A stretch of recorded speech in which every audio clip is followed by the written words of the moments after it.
Hello, friends, and thanks for tuning into Taste Radio, the #1 podcast for anyone building a business in food or beverage. I'm Ray Latif, the editor and producer of Taste Radio, and I'm with my co-host for this episode, Jacqui Brugliera and Mike Schneider. Welcome home, Mike. Thanks, Ray. Where were you? I was just down on the Cape. The Cape. The Cape. Well, the Cape could mean many places. Buzzards Bay area. Yeah. I didn't actually, I went over the bridge a couple of times, but I wasn't staying on the proper Cape side of the bridge. Gotcha. Yeah, you know, it's like playing some pickleball, doing some kayaking. But in this neck of the woods, and I think down there as well, they call it Buzzards Bay. Buzzards Bay. Buzzards Bay. Buzzards Bay, kid. Yeah. There's a great winery out there called Westport Rivers. Did you make your way out there? I did not make my way to Westport Rivers. I was mostly in Marion, you know, going to great places like Fieldstone for ice cream and the Oxford Creamery. Had some great seafood from J. McNaughton's as well. Man, they make some really, really good stuff. Clams and fish cakes and lobster cakes and things like that. Mike's getting a coupon for the next time he I'm getting visits. a coupon. 20% off. 20% off, kid. Yeah. I think I'm surprised you didn't check me on wine from Massachusetts, because it's kind of a oxymoron, isn't it? You know, good wine from Massachusetts, but it's not.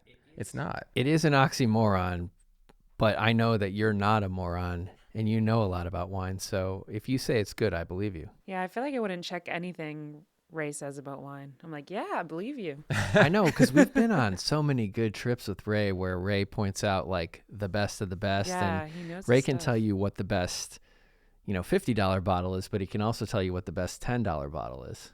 It's awesome. There you go, folks. If you have any questions about the wine world but we're afraid to ask, just send me a note. ask@tasteradio.com. Well, we're glad you're back.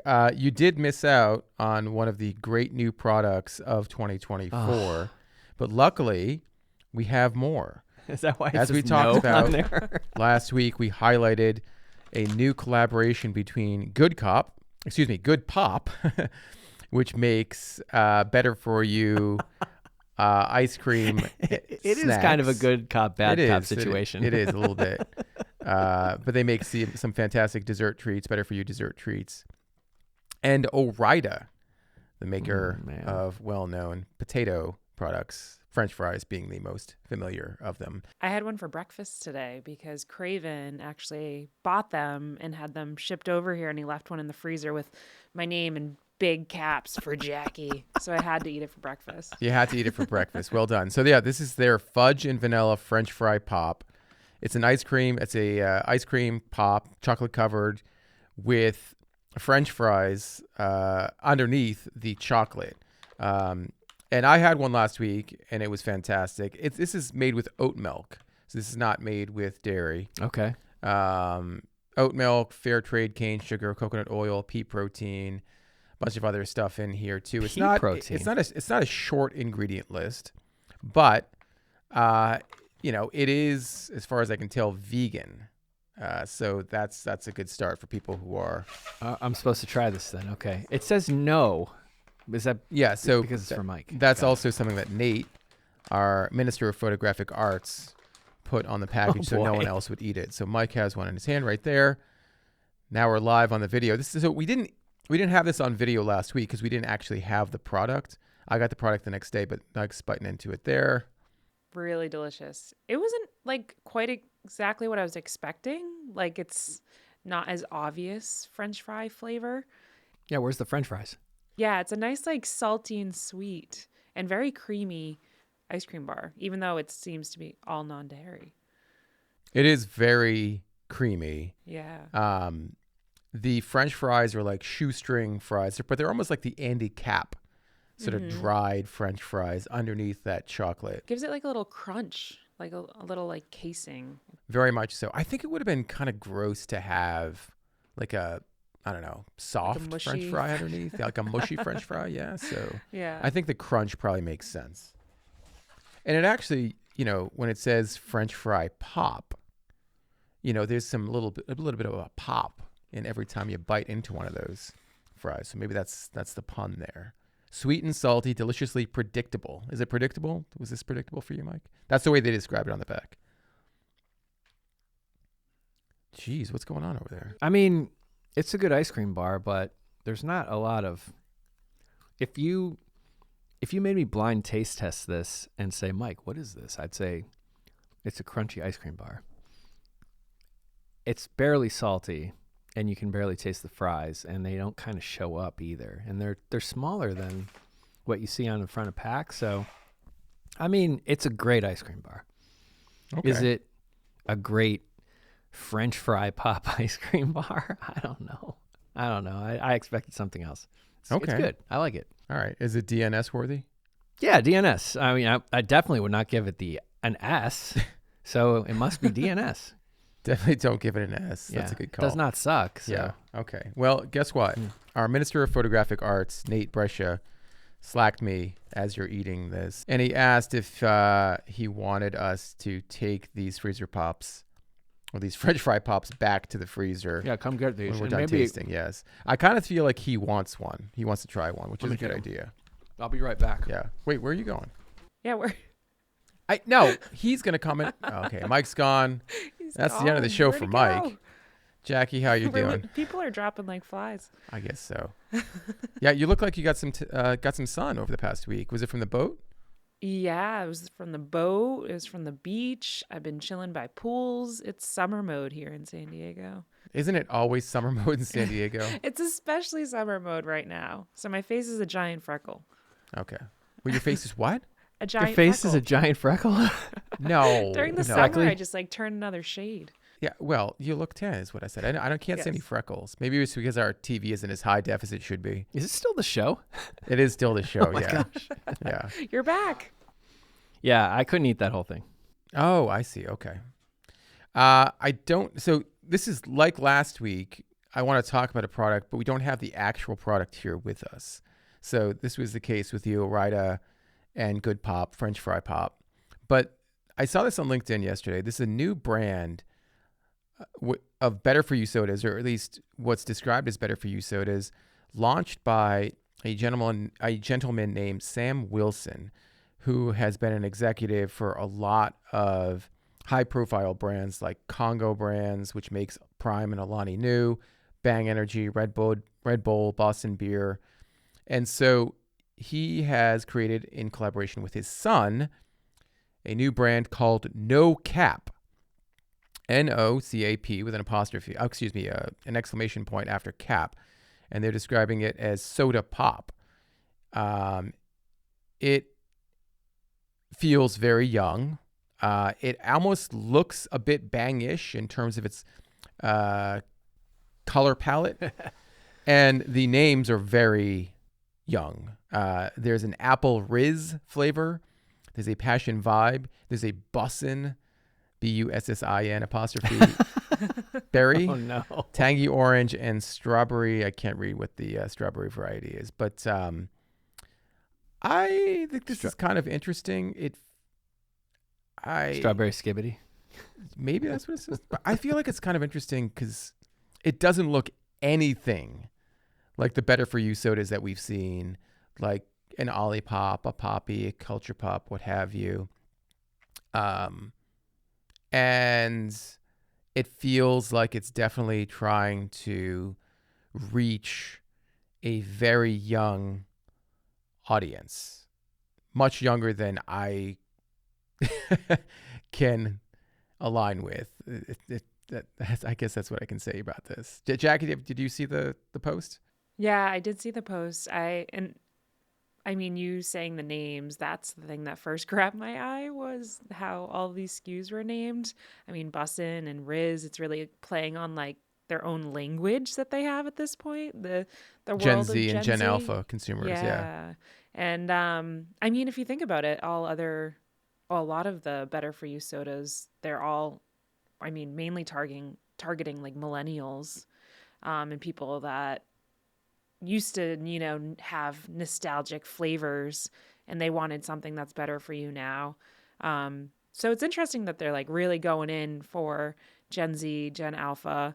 You said that he is partnering with his son on this. So he has, sounds like someone that's young that's in the fold and helping speak to maybe his demographic. Yeah. So just a few more details on this. It's sweetened with a blend of stevia and allulose. It contains some functional ingredients, or it contains a functional ingredient, which is one that's probably familiar to many people on this show, Amuse. Amuse, as we've mentioned on this show many times, is a clinically proven functional ingredient designed to boost your immune system. According to the front of the can, it contains 0 calories per 12-ounce can.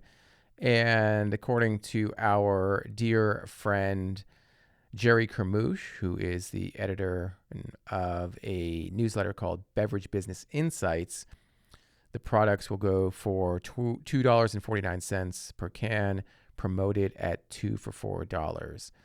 So once again, I think this is a very different approach than what we've seen in the better for you soda space. I'm kind of curious as to... It is, Ray. I'm kind of curious as to who, however, is going to spend $2.49 per can. This definitely has a bit of nostalgia baked into it, and it's intentional. Yeah, I would say so. No, the intent, there is intention baked. There is intentional nostalgia baked into this, Ray.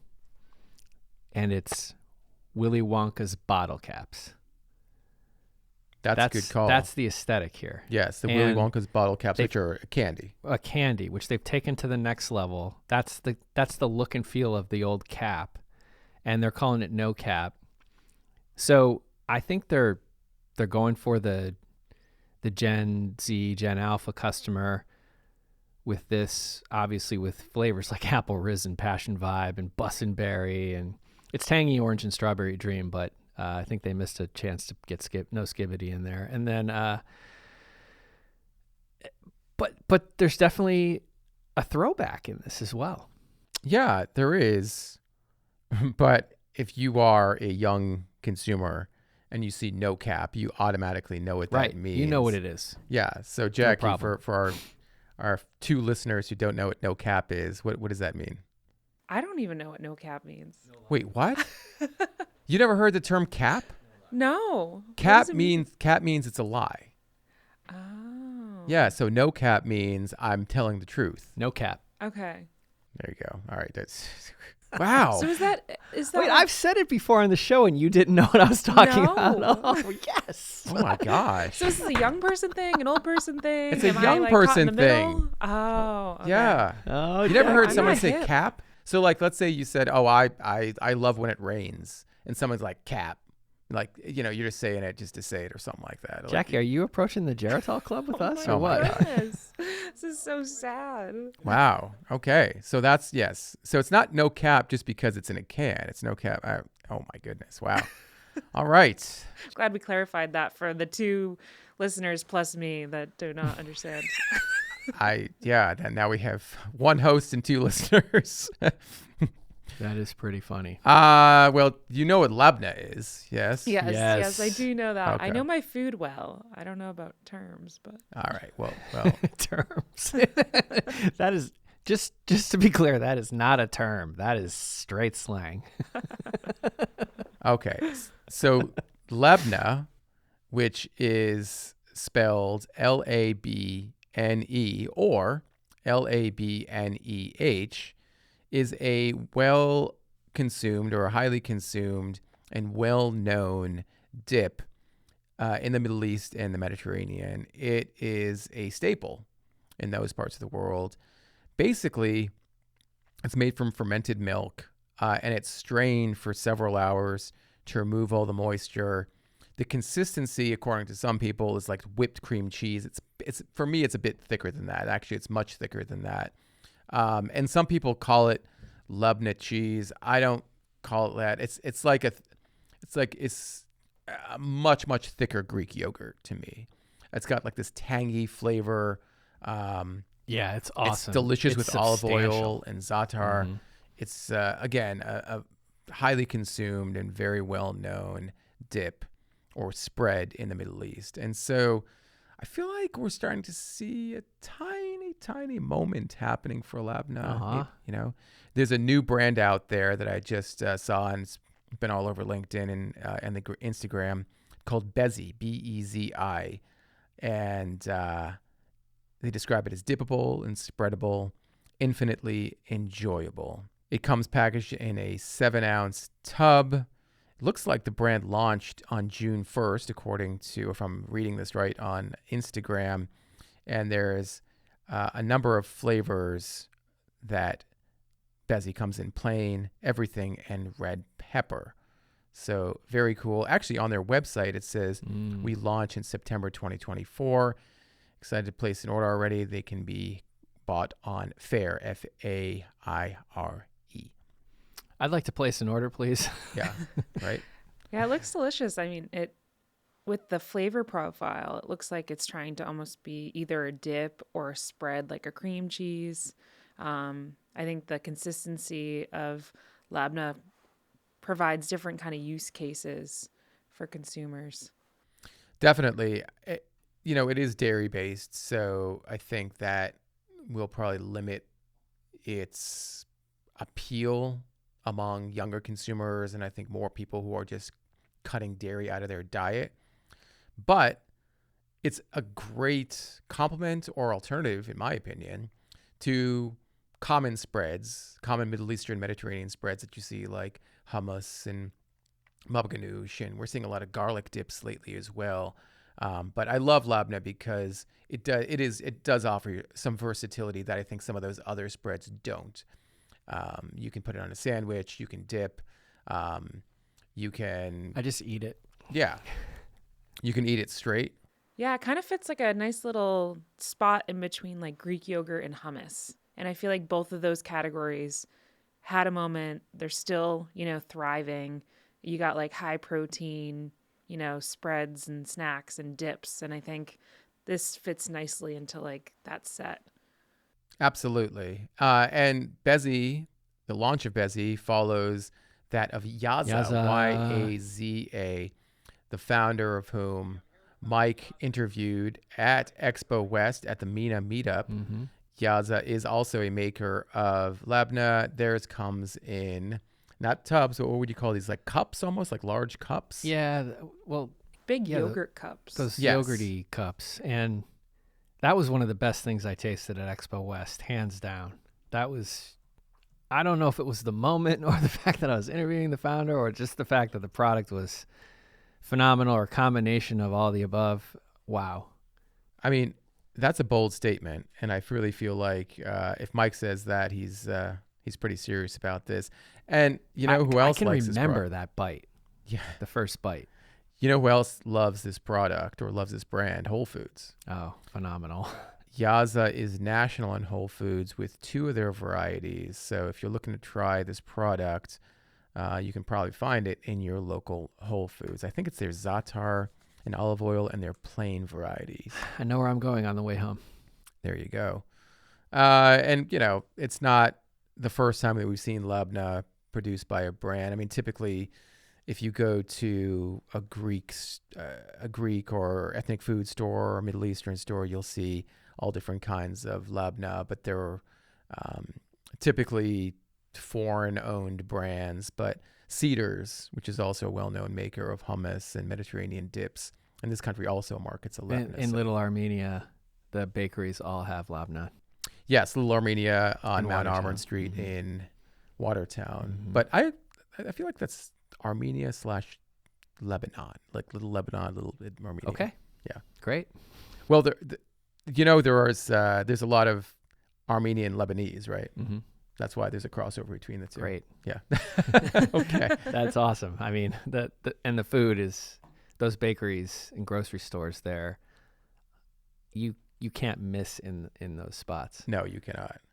I got to tell you, though, I love when I'm seeing more ethnic foods come to market, especially those that are launched by and promoted by small brands. Now, when big companies, conglomerates, try to introduce quote unquote ethnic foods or extend brands via ethnic cultural cuisine, it's typically a hit or miss.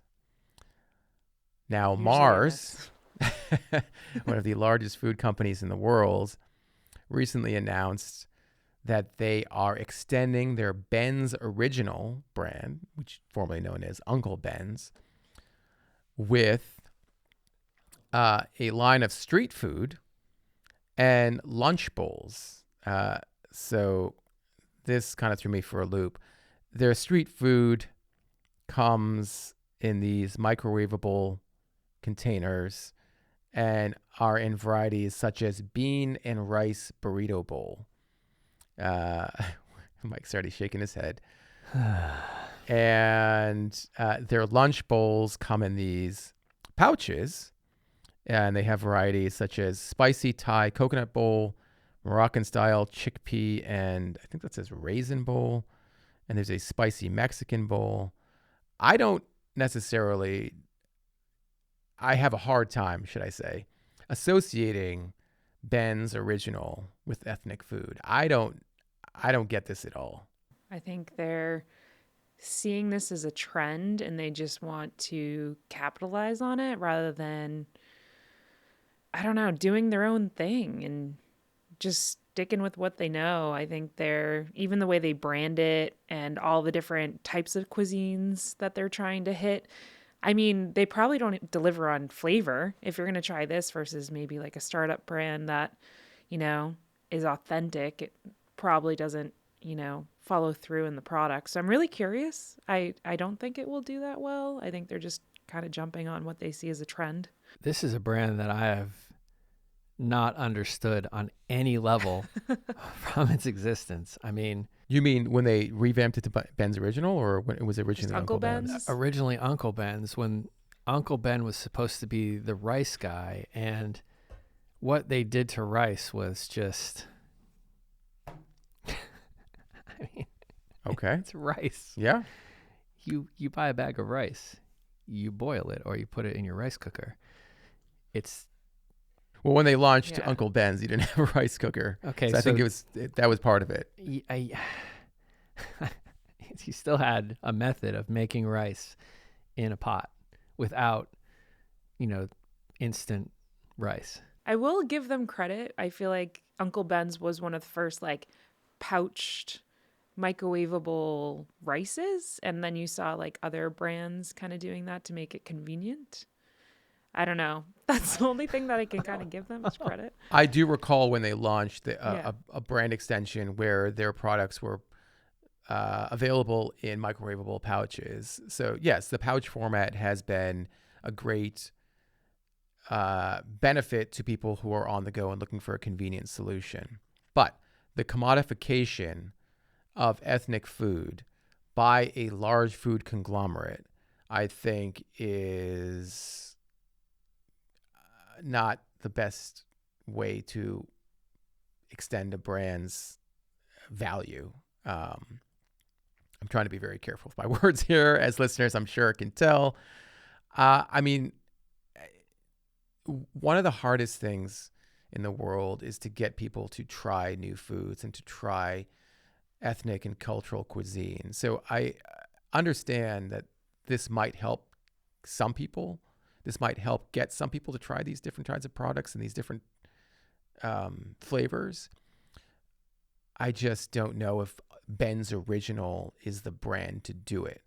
And it's almost like, reading the press release, it's almost like this thing that I'm about to read is straight from the marketing deck or from the innovation deck that someone from the marketing team presented to the higher ups at Mars. It says consumers juggling busy lives are prioritizing convenience. Everyone knows this. According to new research, 48% of the U.S. are spending fewer than 15 minutes daily on meal prep, but they don't want to sacrifice flavor or nutrition. 2/3 of consumers globally are curious about new world flavors, while 50% across all age groups say healthy eating is a top priority for them. All true. But again, is it going to be healthy eating are those going to be healthy, or is it going to be, a long ingredient list that is a little bit better for you, perhaps?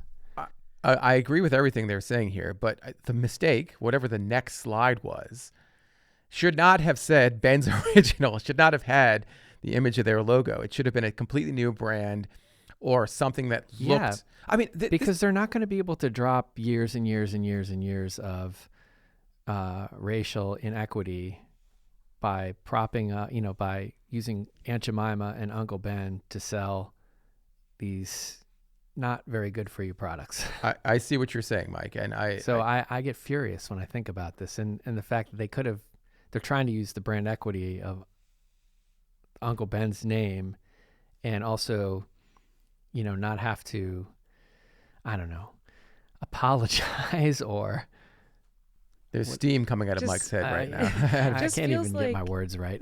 They just took like the easy route for them personal, like as a company, because they had this, rice brand. So let's just, keep it going instead of doing it the right way.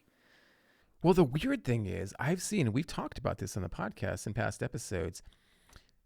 Big food companies are getting really good at introducing new products and new brands that look like entrepreneurial brands, that look like early stage emerging brands that could be featured on Snack Shot, or that could be in Erewhon. And this does not look like that. And again, trying to use the Uncle Ben's or the Ben's Original brand equity, which already is, concerning, or already, they'll just say it pisses some people off, Mike included. It just seems like the wrong. Yeah, I mean, it's just like using the Uncle Ben image to promote these not very good for you, not, super duper cheap products is very concerning. Like, imagine if they still had Uncle Ben on this package. Like, that would look His name's still wrong. on it. Right. Yeah. All right. Well, I think we've been clear about our feelings on this. And if anyone disagrees with us or anyone has any issue with what we've talked about, totally understand. Everyone has an opinion. Just let us know. Send us an email to ask@tasteradio.com. All right. On to products that I think we like a little bit more than the Ben's Original. We'll find out. New products. Mike looks like a THC shot in your hand. What is that? You got some stuff.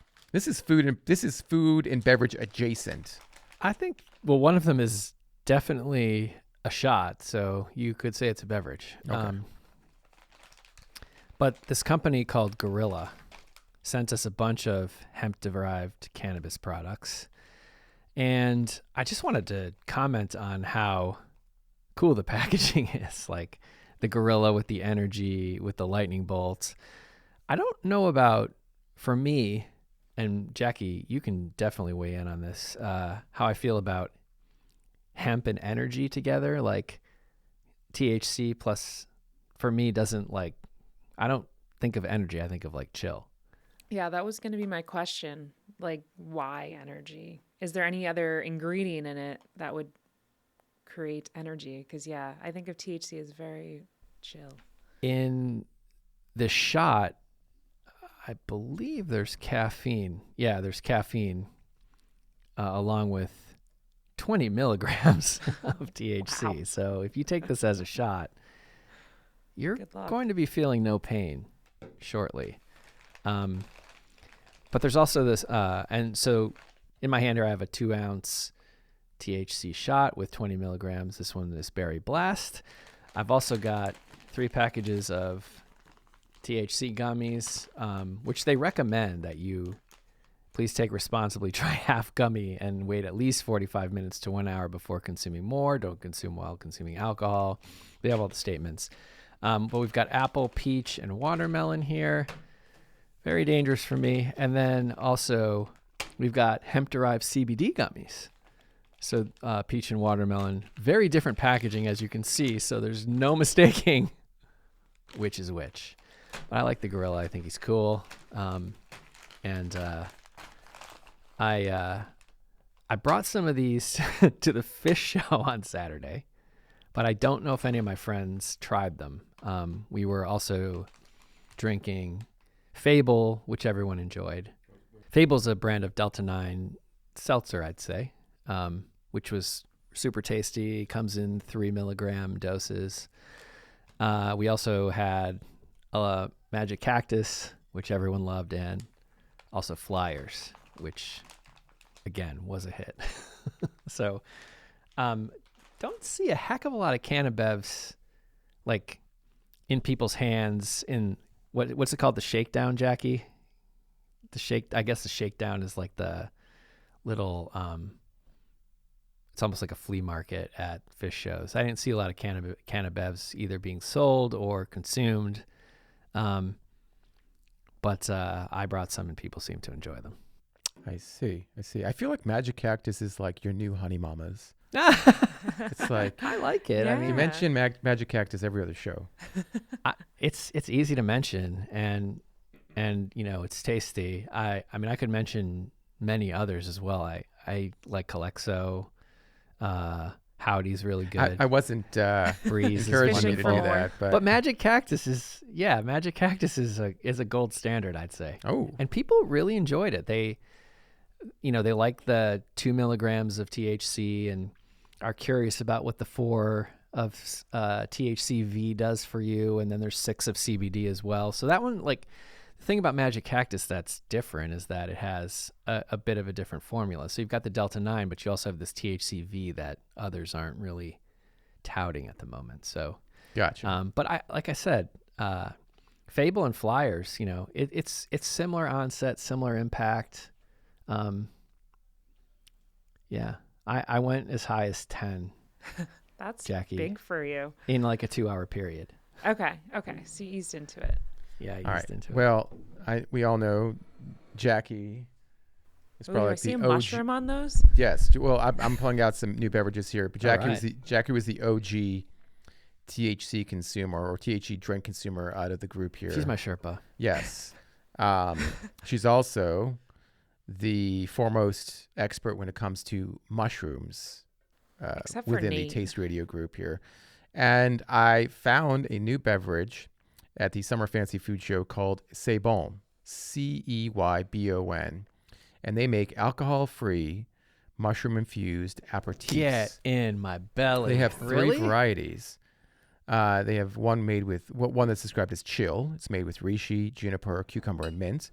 One described as bright, has reishi, chincana, ginger, and lemon. And Mike I'm has holding happy with reishi, sage, chaparral, and lime. Yeah, so they're all packaged in 750 milliliter slim bottles with a black screw top cap. They have this sort of orangey haze, almost reminiscent of kombucha in terms of its appearance. And they are delicious. I tried these at the Fancy Food Show. They're intended to be an alternative to an alcoholic beverage, a wine, or what have you. But they're also described as something that you can drink chilled over ice, as a spritz, or as a mixer. The founder of the company is Giulietta Octavio, and she very kindly sent us some product. She's going to join us in a future episode of Elevator Talk if you want to learn more about the brand. This is beautiful packaging. Yeah. I wonder if she has a sense of humor too, because it says Ceybon AF. Yeah. I know it's alcohol free, but I like to think of it as Ceybon as fuck. And the packaging is super inviting.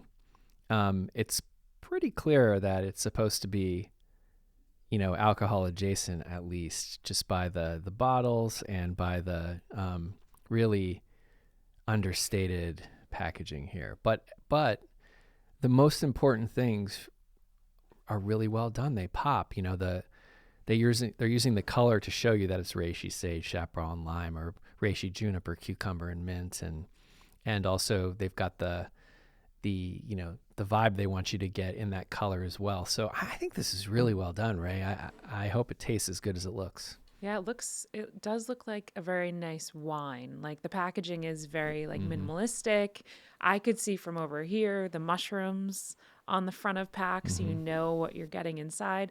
It's also interesting to see mushrooms as an ingredient in like non-alc. I feel like that hasn't been done a lot yet. It's been more in like the functional space. Yeah, mostly shots and function. Yeah. So I was also curious about the taste because I know like mushrooms usually have more of like an earthy taste. So yeah, I mean, the fact that it tastes great is number one. Yeah, they did taste great. I think that there's that functional attribute about the brand that each variety has a specific functional benefit is also kind of interesting because people expect that, right? If it's a mushroom infused product, people are expecting it because they're not necessarily, as you mentioned, Jacqui, it's not necessarily something you're looking for in terms of flavor, but function.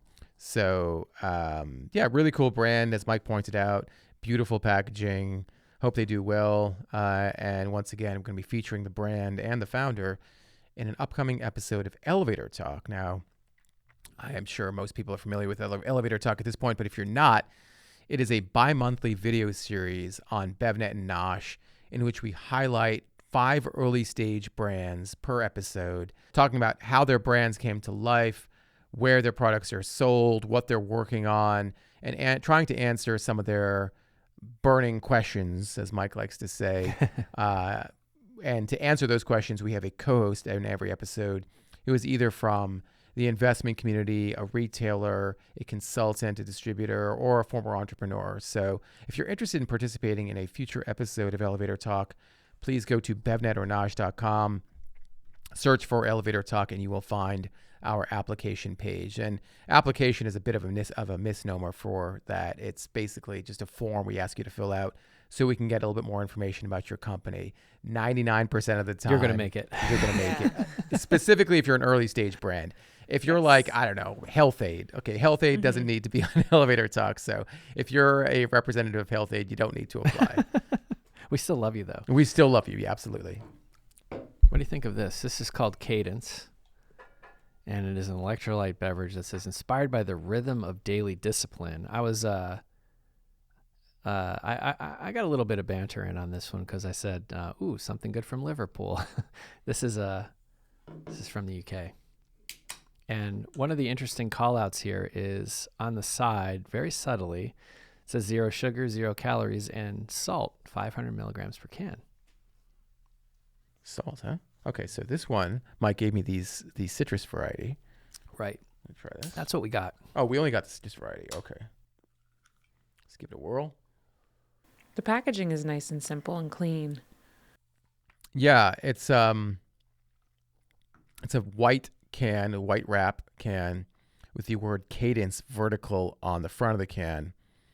Extremely minimalist. It says Cadence, citrus, 0 calorie, electrolyte hydration, 250 milliliters. The back offers quite a bit more information about the ingredients, the fact that it's carbonated lemon and lime flavored. It has a nutrition facts panel back here, and very clearly states that it is made with stevia. We'll just call it stevia. Right. So, one thing that surprised me, because it's not clear on the front of pack, is that it was sparkling. I don't usually think of sparkling and hydration together, but it is tasty.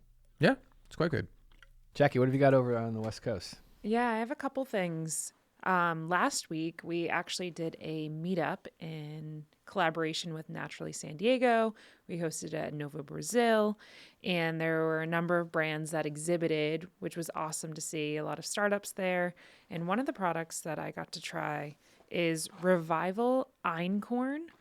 And it is a line of products that uses a specific European wheat. So they say it's highly digestible.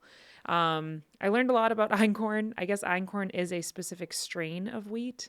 And the whole premise is that when you, like, for example, when I went to Europe, it was really easy to digest, pizza, pasta. You don't feel gross afterwards. Whereas in the United States, a lot of our food is over-processed, I would say, and not as easily digestible. So they're trying to do something a little bit different where they're focusing on a specific ingredient, and they have these crackers, which is their roasted garlic and chile crackers. And then they also have pasta as well. And both product lines use their einkorn.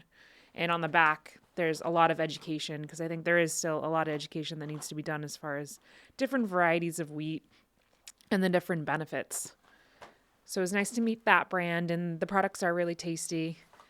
How do you spell einkorn? It is Einkorn. Interesting. Einhorn. Yes. Never heard Einhorn. Lace us out. Exactly. Finkel and I've never Einhorn. heard of Finkel it. and Einhorn. Finkel and Einhorn. Finkel. Finkel and Einhorn. Einhorn and Finkel. Yeah, okay.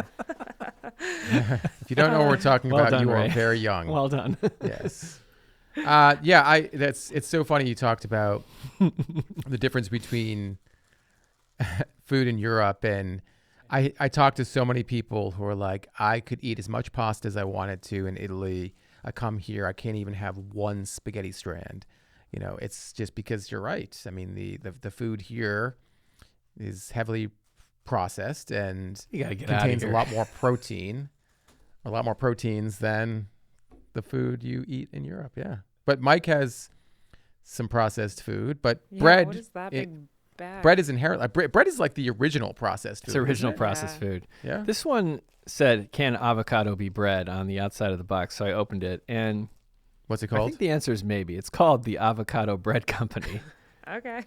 Sliced bread, seeds, and grains made with guacamole spices. It looks like a loaf of bread because guess what? It is. It is a loaf of bread. First ingredient is enriched wheat flour, then niacin, reduced iron, thiamine, monotrate, riboflavin, all that kind It of has good all the stuff. stuff that normal Yeah, bread has. normal is there bread. avocado But in the bread? but then you start to get into nice things like water, oat flakes, and then Haas avocado pulp, flax seeds, sunflower seeds, wheat bran, millet, sesame seed. Should we give this a try? You go for it. I gonna go have for some it? lunch coming. I do too, but I just feel like I should take a bite of this bread since, they went to all this trouble to send it to us. And if I can And get the twist tie open. And you said it's guacamole flavored? It's got guacamole spices, it says. Okay. All right, so the twist tie was double tied, Ray. It was backwards and forwards. I'm going to go further. I'll go for the end piece. Why not?